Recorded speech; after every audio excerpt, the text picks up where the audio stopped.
Here's a question that quietly stresses out almost everyone. How much money should you actually have sitting in savings for when life goes sideways?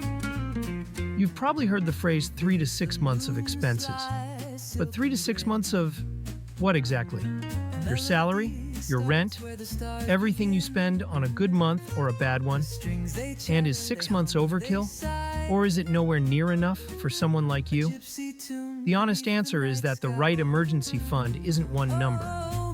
It depends on your life. And once you understand the 3 things that actually move that number, you can calculate yours in about 10 minutes.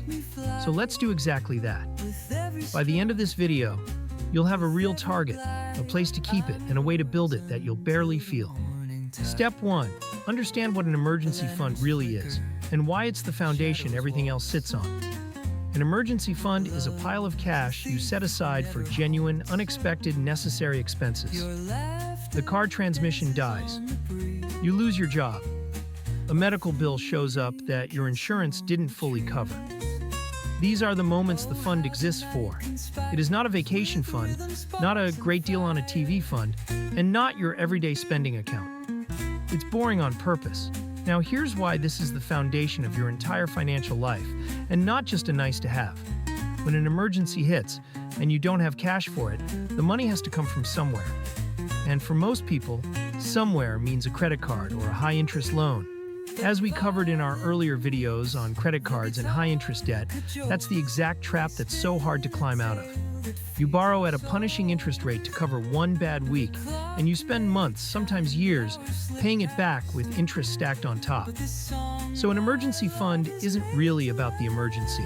It's a shield that stops one bad day from turning into long-term debt.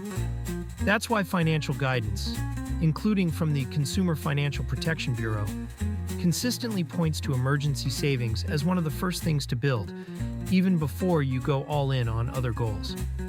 Get this piece in place, and almost every other money decision gets easier. Step 2, the famous 3 to 6 months rule, and how to actually calculate your number.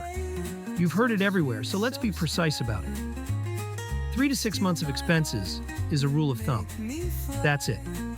It's a useful starting point that a lot of financial educators cite, but it was never meant to be a law of physics. The trick is in that word, expenses, not income. This is where most people get it wrong. They take their monthly paycheck, multiply by 6, and panic at the enormous number that comes out. But your emergency fund doesn't need to replace your entire lifestyle.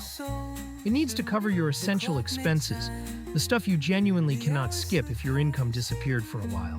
So let's build your number. Grab the must-pays. That's rent or mortgage. Utilities, electricity, water, gas, internet, phone, groceries, real food, not restaurants. Transportation to get to work. Insurance premiums, minimum debt payments you're legally on the hook for, and any childcare or medical costs you can't pause. Notice what's not on that list. Dining out, streaming services, the gym you'd cancel in a crisis, shopping, vacations.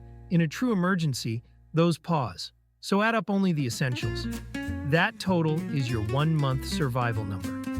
Multiply it by 3, and you've got the bottom of the recommended range. Multiply it by 6, and you've got the top. For a lot of people, that essentials number is dramatically smaller than their full paycheck, which means the target is far less scary than they feared.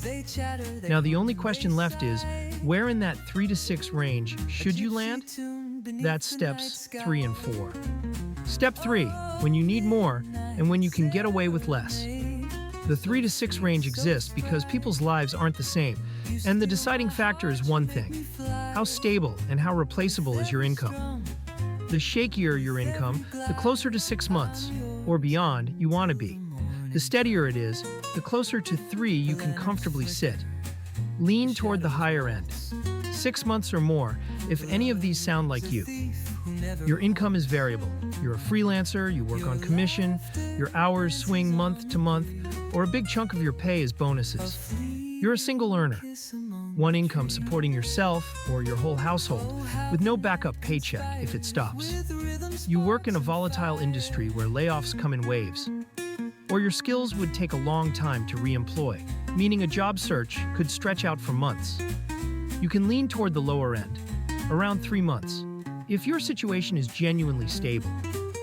The strongest case is two stable incomes in one household. If you and a partner both have reliable, separate paychecks, the odds of both disappearing at the exact same moment are much lower. So one income can often carry the essentials, while the other recovers. Stable salaried work in a field that's always hiring points the same direction. And one gentle reality check. If you have no fund at all right now, don't agonize over 3 versus 6. The gap between 0 and your first month of expenses is the one that matters most. Everything after that is fine-tuning.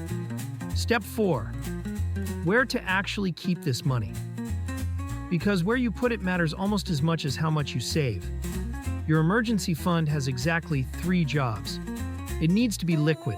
You can get to it fast, within a day or 2, when something breaks.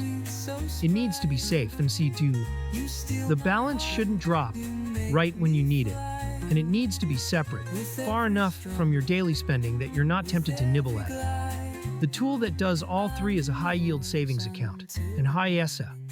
It's a regular savings account, usually from an online bank, that pays meaningfully more interest than a typical checking account. Your money stays liquid. It's typically protected by deposit insurance up to legal limits, and because it's at a separate bank from your checking, there's just enough friction to leave it alone. A quick note on rates. HISA interest rates move around with the broader economy, so I'm not going to quote you a specific number. Whatever I said today could be wrong next month. The point isn't the exact rate. It's that a high-yield account pays you noticeably more than letting the cash sit in checking, while keeping it just as reachable. Now the 2 traps. Trap 1. Leaving it in your everyday checking account. It blends in with your spending money, you forget what's real, and it quietly gets spent. Trap 2. And this is the big one. Investing your emergency fund in the stock market to chase growth. Investing is fantastic for long-term goals, but markets drop, and emergencies have terrible timing. They tend to show up exactly when the market is down, right when you'd be forced to sell at a loss. Your emergency fund's job is to be there, not to grow. Keep it boring. Keep it in cash. Step 5. How to build it without feeling the pain. The number can feel huge when you stare at the whole thing. So don't. We're going to shrink it and put it on autopilot. First, set a starter goal of $1,000. A $1,000 buffer won't cover a job loss, but it covers the vast majority of everyday uh-oh moments. The car repair, the busted appliance, the surprise bill, without reaching for a credit card. Hitting that first milestone also does something powerful. It proves to you that you can do this, which makes the bigger goal feel real. Second, and this is the whole secret, automate it. Set up an automatic transfer from checking into your HISA every single payday, even a small amount. The magic of automation is that you save before you ever see the money, so there's no monthly willpower battle, no decision to make. The fund just quietly grows in the background. A few ways to find that money painlessly. Redirect a subscription you don't use, funnel any windfall, a tax refund, a bonus, a birthday check, straight into the fund. And anytime you get a raise, send part of it to savings before your spending adjusts. You never miss money, you never started spending. Start small, stay automatic, and let time do the heavy lifting. That's how a number that felt impossible becomes a fund you barely notice building. So let's pull it together. An emergency fund is the shield that keeps one bad day from becoming long-term, high-interest debt. To find your number, add up your essential monthly expenses, not your income, and aim for 3 to 6 months of those, as a rule of thumb. Lean higher if your income is variable or you're a single earner. Lean lower if your household has 2 stable paychecks. Keep the money liquid, safe, and separate. A high-yield savings account, not your checking, and definitely not invested. And build it by starting with a $1,000 buffer and automating a transfer every payday so you save it before you can spend it. Get this foundation in place, and every other money move you make from here gets steadier and a whole lot less stressful. If this gave you a clearer target, subscribe to Money Mechanics. That's where we break down how money actually works, one piece at a time. Next up, we're tackling the most popular budgeting framework out there, the 50-30-20 budget rule, and exactly where it breaks. I'll see you in that one.